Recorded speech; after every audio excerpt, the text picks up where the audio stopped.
What's going on, family? Welcome to another vlog of Vlogmas 2025 with Markeith Braden. And I'm excited to be with you today because we are post Christmas. So I hope that you had a great Christmas. I hope that you got all the gifts that you wanted and you spent quality time with your family and friends. But today I want to be sharing with you on the topic of what content creation has taught me about myself, because content creation has taught me a lot about myself. And for those of you who are interested in getting into content creation and starting a YouTube channel and really sharing your expertise online, content creation will teach you a lot.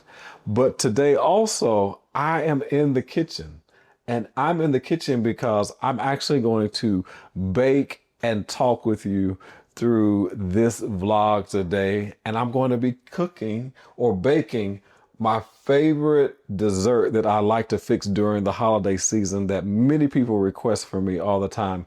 And that is chess pie squares. And so I'm looking forward to sharing this video with you and looking forward to sharing more about what content creation has taught me. And so let's go ahead and hop into today's vlog of Vlogmas 2025.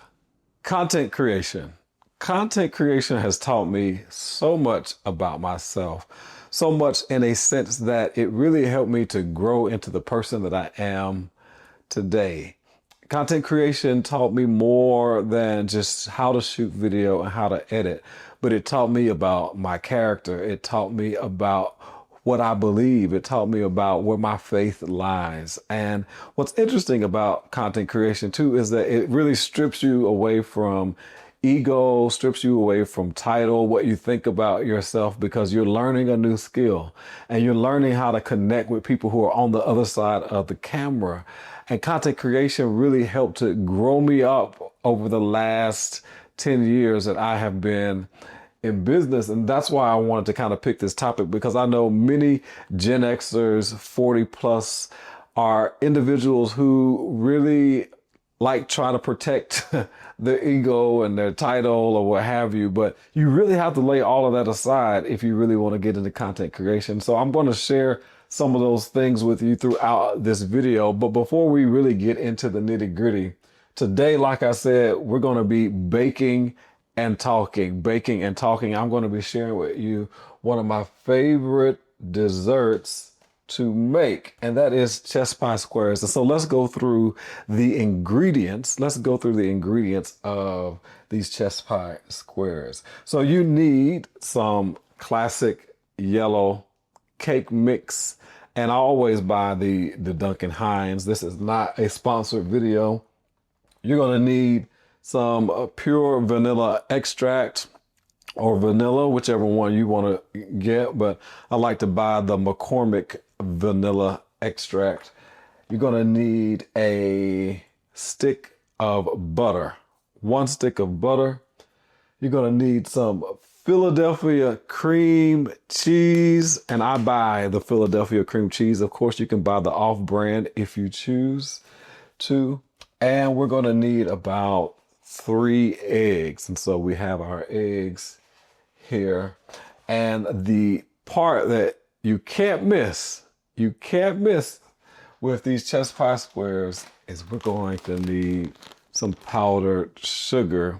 And I got the off-brand, the Kroger brand of powdered sugar. So it really doesn't matter which powdered sugar you got, but we're going to need powdered sugar. And one of the things I don't like is that they stopped selling the boxes of powdered sugar that had the exact amount. And so we're going to have to measure out the powdered sugar. And so let's go ahead and get started mixing all of this together. I have my trusted second camera so you can kind of get a hands POV point of view of all the ingredients as we put that together. But I wanted to make sure that I share with you the ingredients. Let's go ahead and get started mixing it all together, and you'll see the final product at the end as we talk about what content creation has taught me about myself. All right, so we first have to make the crust for the chess pie squares. And so to make the crust of the chess pie squares, we're going to need our yellow cake mix we're going to need 1 stick of butter, and we're going to need 1 egg. And so let's go ahead and do the yellow cake mix. We're going to mix this all together, pour this in a bowl that we have right here. So we're going to take that yellow cake mix and pour that into the bowl because we want to make the crust. The crust is really an important part of the chess pie square because you want to have that chess pie on top of something that is nice and chewy. So, all right. Then we're going to take 1 egg. We're going to have 1 egg and we're going to put that in the bowl so that it can be nice and soft to create that crust. And then 1 stick of butter. Now, this stick of butter I left out overnight because you want it to be soft. And you're going to put this inside the crust with the yellow cake mix and the egg as a whole stick of butter, which helps to make it rich. Now we're going to mix the butter, the egg, and the yellow cake mix in all together. And so I'll just take my blender and we mix this together, and it's going to create a nice soft dough. Now it makes a little mess. I normally do this in the sink, but so that you can get an idea of how this all mixes together, I'm doing it on the countertop. And it mixes real well as long as that butter is real soft. And it makes a little bit of a mess, but it's gonna start kind of creaming a little bit. And then that way, you're gonna put this in a 9x11 pan. So you're gonna mix that all together so that you get this nice, creamy crust to put in the bottom of your pan. And it's gonna mix into like little crust bites. And it's gonna look like that. And they soften up a little bit. And we're gonna get this nice and textured so that we can press this inside of the 9x11 pan. All right, once it starts to kind of stick to the blender, that's when you know it's ready to put it in the pan. So I'm gonna speed this up a little bit so that it has enough power to get that doughy feel. And once you get to that doughy part, then you know it's good to go. And see, it's kind of stuck like that. And so typically I'll just kind of rub it out like that. And now we're going to put this into the pan so that we can flatten it out and create the crust on the bottom of the pan. All right, now that we have our dough nice and soft, we're going to transfer this to a 9x11 pan. So I have my pan right here. We're going to put that right there, and we're going to transfer this crust right to the pan. And once we get it in the pan, we're going to just press it down to the bottom of the pan, and we're going to spread it across this 9x11 pan all the way through in order to get crust all the way across the bottom of the pan. And then the next step is going to be the best step because that's going to be where the chest is created. And so you just want to press that in the bottom of the pan until you get it all the way across. And I try my best to make it as even as possible so that you get some nice crust on the bottom of every chest square. And so you just want to press it evenly until you get it all the way across the bottom of the pan. Now you don't want to see any aluminum in the bottom. If you do, then you want to readjust it to the point where you have it, you know, and people like the corners. People like the corners. Like, you know, most people, when you have, if you like peach cobbler or any type of pie, a lot of times people want to eat the corners because they have a tendency to have the best crust. But I do my best to try to get it even so that not just the corners get the good crust, but that we also get a good amount of crust in the center as well as on the ends. And there you have it. The crust is nice and even across the bottom of the pan. And now it's time for us to create the chest of the chest pie square.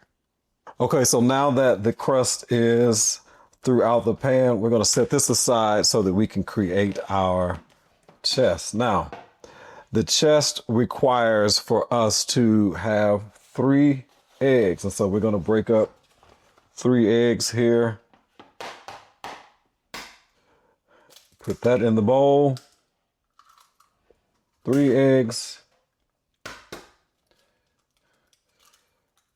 Make sure you don't get any shell in the bowl. So try to crack those as simple as possible. 3 eggs, 1 stick of Philadelphia cream cheese, as I showed you earlier.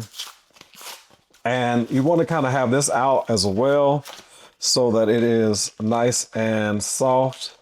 But if it's not that soft, it still will mix pretty good. So we're going to put that cream cheese in the bowl too. Just like that. All right, cream cheese is in the bowl.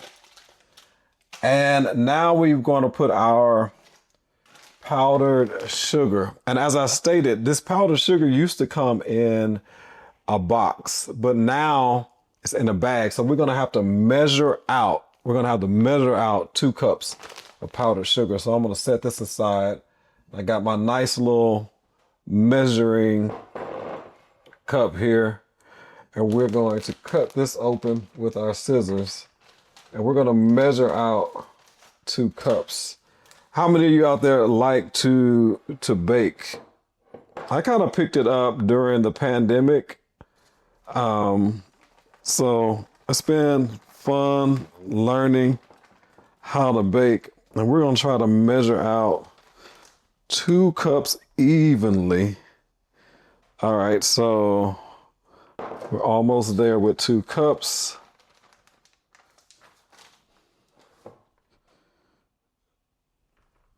Shake it up just a little bit more, and that should do it. That should give us our 2 cups. That's 2 cups right there. Set that aside, and we're gonna bring our bowl back, and we're gonna pour that powdered sugar, 2 cups of powdered sugar right in that bowl. And last but not least, just to give it a little bit of vanilla flavoring, we're gonna put this McCormick's, and I like to put 2 capfuls of the McCormick vanilla extract inside. And now we're gonna create that chest by taking our blender, and we're gonna start off slow, mixing the egg and the powdered sugar together. Normally, like I said, I try to do this in the sink, but so that you can get an idea of that mixture, we'll mix it up. Now we're gonna speed it up now that powdered sugar is kind of in there. And this makes our chest: 3 eggs, 2 cups of powdered sugar, and some vanilla extract. or extract. Here we go. Speeding it up a little bit. Let's get that.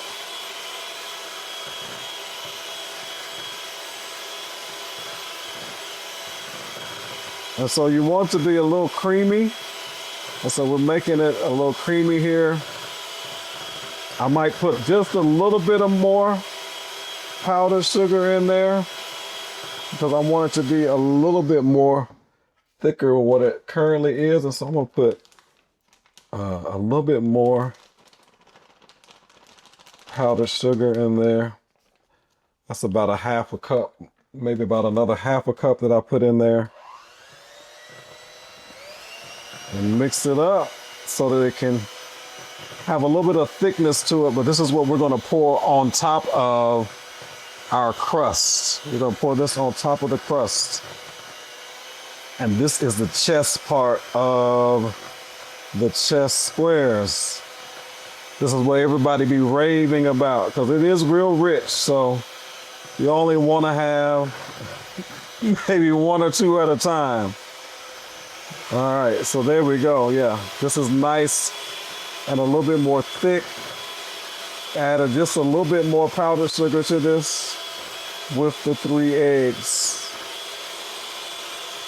the vanilla and the vanilla extract. All right, once we get this nice and even, you don't want any chunks or anything like that in it. All right. All right, yeah, that looks good. That chest looks good. Blend it up just a little bit more. Kind of get that in there. And this can be a little bit messy, but we're gonna try to keep the mess to a minimum. All right, there we go. Now we're gonna set that aside. Now we're gonna bring that crust back over and transfer the chest on top of the crust. So we got the crust here, and now we're gonna just pour this chest on top of that crust like that. Look at that. And we're gonna take this spatula and get all that chest out of the bowl. Like so, like that, as Tab would say, like so, like that. Okay. Got that out. And then we're gonna spread it across the crust because we want that. Good. Spread it evenly across the pan on top of that crust.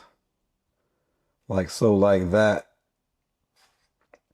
And now it's time to put this in the oven. We're going to put this in the oven, and I'm going to tell you how long you need to keep it in the oven and at what temperature. All right, we got our chest done and we're ready. So we've got it all mixed in. We've got it surfaced well, and we've already preheated the oven on 350 degrees, and we're going to put the timer on 40 minutes. And so let's go ahead and put this in the oven.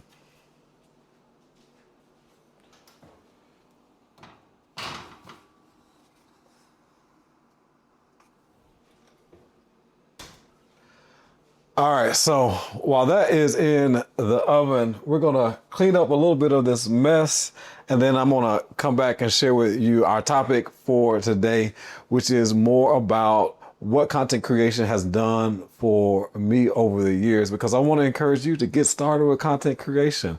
Gen Xer, 40 plus, this is for you. Because content creation really can help you with a lot of different things.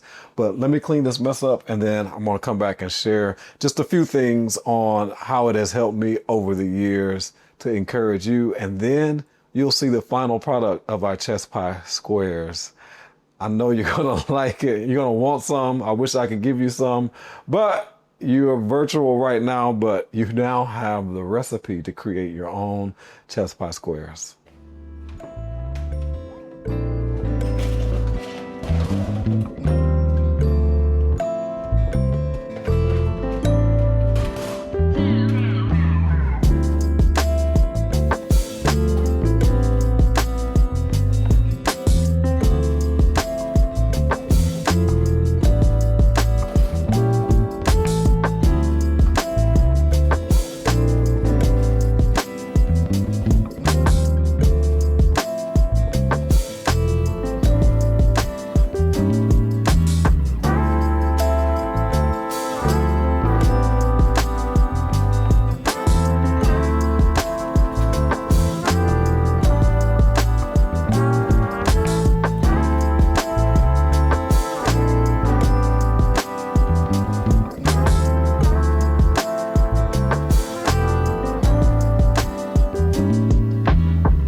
All right, so we've cleaned up a little bit. We've gotten some of that stuff off of me as well as cleaned up the kitchen a little bit because one of the worst things is baking and making a mess and then not cleaning up and then you have this big old mess at the end, which I don't want.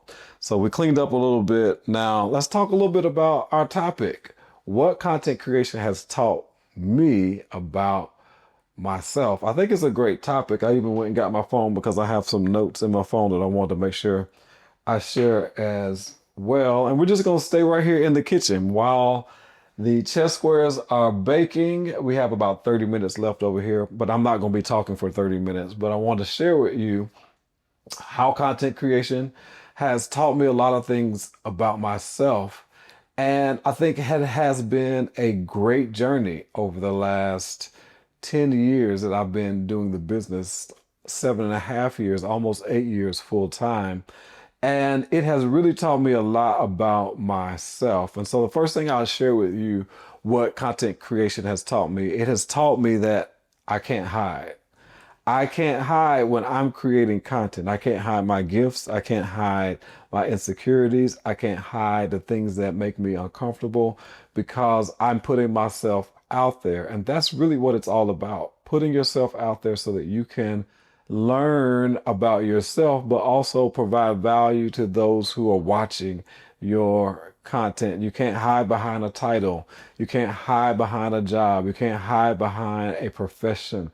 You can't hide behind anything because content creation is going to put you out there front and center. And that's what we want because we want you to learn more about yourself. We want you to learn about your gifts, your talents, and your expertise so that you can carry that into what it is that you're wanting to offer those who are watching your video because it's important that you're authentic.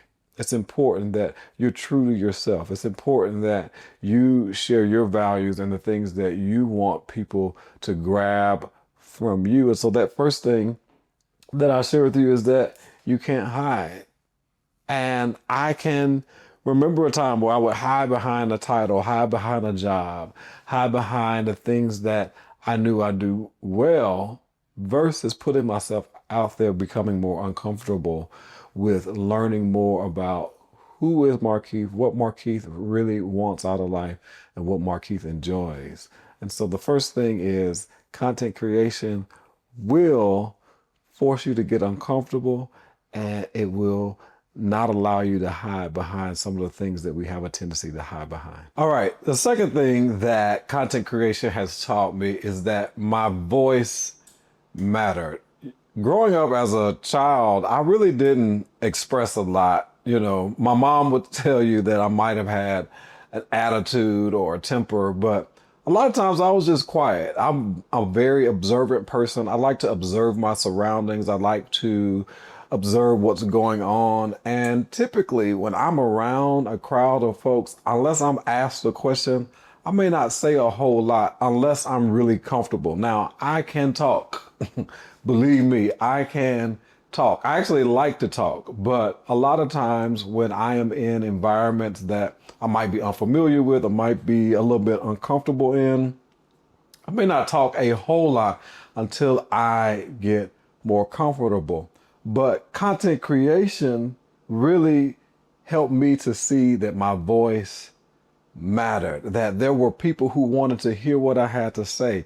There's been many times where I've experienced where I've been in a room and I would share my expertise on a particular topic and people would come up to me and always tell me how my voice was soothing or how they enjoy hearing me speak or how I command attention when I speak. And it was something that I never really thought of until I started speaking more, creating content, sharing on my podcast, and started getting more of these comments. And so you never know what people are listening to when you are sharing your content or what they are seeing when you're sharing your content. And as I was sharing content more and more, I was getting more of those types of comments concerning my voice and concerning my presence and concerning the types of content that I create. A lot of times people will tell me that they follow me because my content is always pretty professional and it looks great and they want to learn how I'm doing a lot of the things. And so you never know who's watching, but you need to understand that your voice does matter and that there are people who need to hear your voice, who need to learn from you, who want to learn from you. And content creation really taught me that my voice mattered and that I didn't need to hide or I didn't need to be quiet or stay silent, but that I needed to use my voice in order to not only impact my life, but to impact other people's lives as well. The third thing that content creation has taught me about myself and understanding is that ego has to die. You can't have an ego when you're creating content. Let me give you an example. So I've been posting daily via TikTok and sharing videos, and I've had a few videos that go viral. And when I tell you, when you go viral creating content, people are going to come out of the woodworks making all types of comments. They're going to talk about my beard because, I put a little color in my beard. They're going to talk about your fingers, how you look, whatever. And your ego has to go. You can't get caught up in what people are saying. Also, you can't get caught up in whether or not people are watching the video because, like I said, I only had maybe a few videos that go viral. I've had videos where maybe only 5 views happen. But you can't get caught up in the fact that you're not getting views. You got to get caught up in the fact that you're operating in your purpose. Let me say that again. You can't get caught up in the fact that you're not getting enough views or the number of views that you think that you want to get. But you need to get caught up in that you're fulfilling your purpose. Everything purposeful is not going to be something that's popular. It's not going to be something that goes viral. But if you allow lack of views or lack of engagement or comments on things that did do well that are not necessarily positive, if you let that keep you from going forth and doing what you know you're called to do, purpose to do, and creating the content, then you are in your ego. And ego has to die. Ego has no room in content creation because people are going to be people. People are going to be people. And that's what we need to understand is that your content is for the people who need it. There might be some people who are listening to that content, who are watching that content, who may not necessarily need what you have to say, but they're watching to find the mistake. They're watching to talk about you. They're watching to say something negative about it versus the people who really need to hear. And that's what I had to get to the point of understanding is that I only want to focus on the people who need what I have to offer.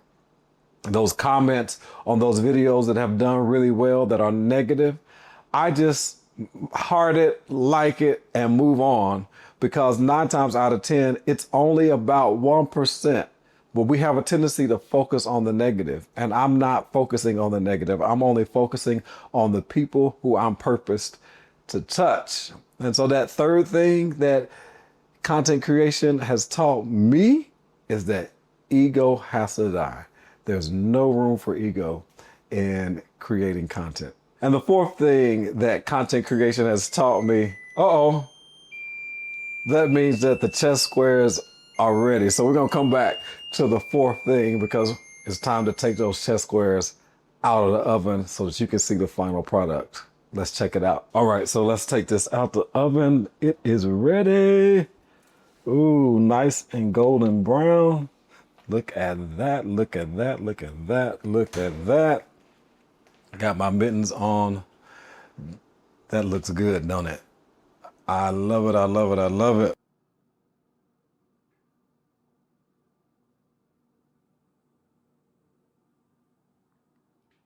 All right, chess squares are out. So let's go back to number 4. Number 4, as we were excitedly interrupted, not rudely, but excitedly interrupted. And that is content creation has taught me that discipline is important, motivation, not so much. What am I saying? You know, sometimes you're not going to feel motivated to create content. You're not going to feel inspired all the time. But the discipline of creating content is what has really helped me get on this camera and share. Stay true to my commitments. If I say I'm going to do it, do it. And discipline is so important. We are our habits. You show me your habits, I can tell you who you are. And at the end of the day, discipline is very important when it comes to being in content creation. So it taught me to be more disciplined. It taught me to plan the content out. The more I plan, and that's something that I really realized in creating content, the more that I planned the content, the easier it was to get the content done, the easier it was for the videos to flow, the easier it was just for me to be able to create without having a whole lot of hangups. And so having the discipline to create the content is so much more than the motivation, because I don't always feel inspired.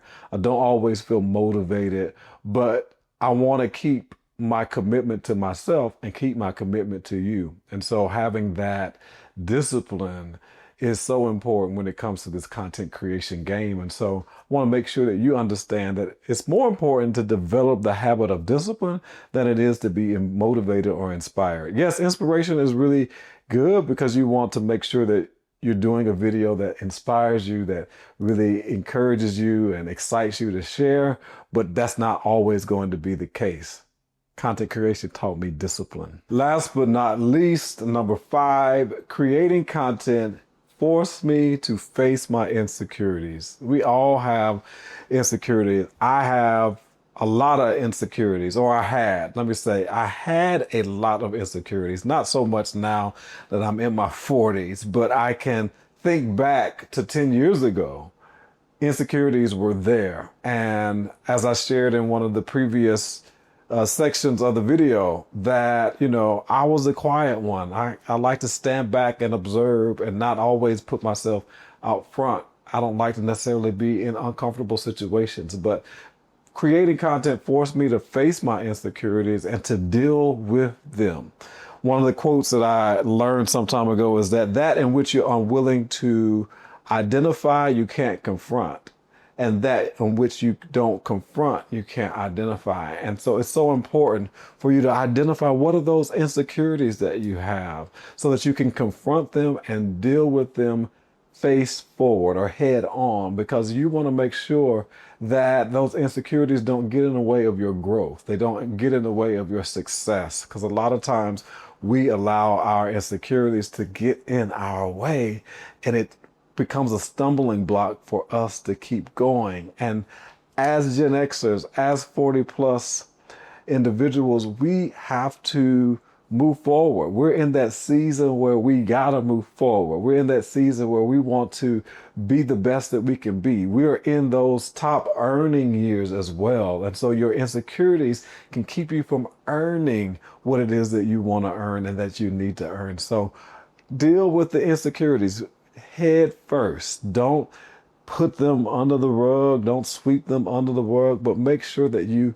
handle your insecurities, because one of the things that I know for sure is that those insecurities will continue to come up as long as you don't deal with them. And so make sure that you deal with your insecurity. Every video that I did, every step of the way, as I looked at my phone to capture some of the notes, every step of the way I got better and the insecurities began to dissipate. Are there some insecurities still today? Maybe a small amount, but not as much as 10 years ago.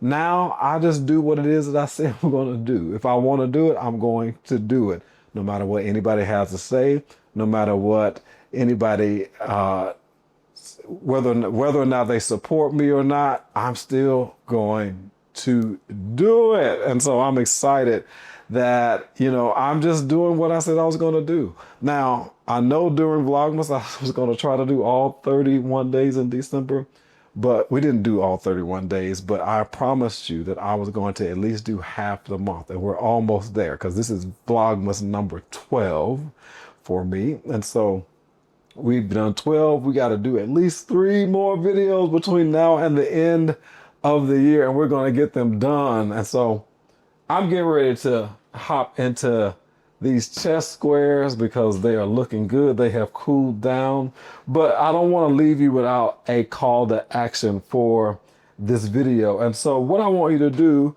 is I want you to drop in the comment, what has content creation taught you about yourself? Or what is the lack of content creation taught you about yourself? And what are you hoping that you will do in 2026? What are you going to not allow to get in your way from creating the content that you know you need to create? I'm calling you out. I'm calling you forward to create the content and get it done. And so I want to thank you for joining me for another Vlogmas. Hey, if you have not yet subscribed to the channel, subscribe to the channel so that we can continue to grow. It is my goal to hit 1,000 subscribers in 2026. That was my goal for 2025. I fell off the wagon, but I'm not falling off in 2026. 2026 is my year to hit 1,000 subscribers and to become monetized on YouTube through the YouTube program. And so I'm excited. I'm going to stay on task. I'm going to hit 1,000 in 2026. We did grow from about 150 to almost 500 this year. And I've had this YouTube channel for a long time, but I haven't necessarily been active for that amount of time. I really started getting really serious with YouTube this year. This year I got really serious about YouTube. At the beginning of the year I was doing good, but as we move forward, 2026, I'm going to hit the 1,000 subscriber number because I'm going to be posting, I'm going to be sharing, I'm going to get uncomfortable, I'm going to push past what insecurities I may have, and I want to take you on the journey with me into this content game and being somebody of influence for those who need to hear from you. So until next time, don't forget to put in the comments, let me know what content creation has taught you along the way or the lack thereof. And we'll be back with a whole nother video. But until then, we're going to dig into these chest squares. And hey, I already got my knife right here. So we're going to cut them in little squares. I'll see you next time. Oh yeah. These are going to be good.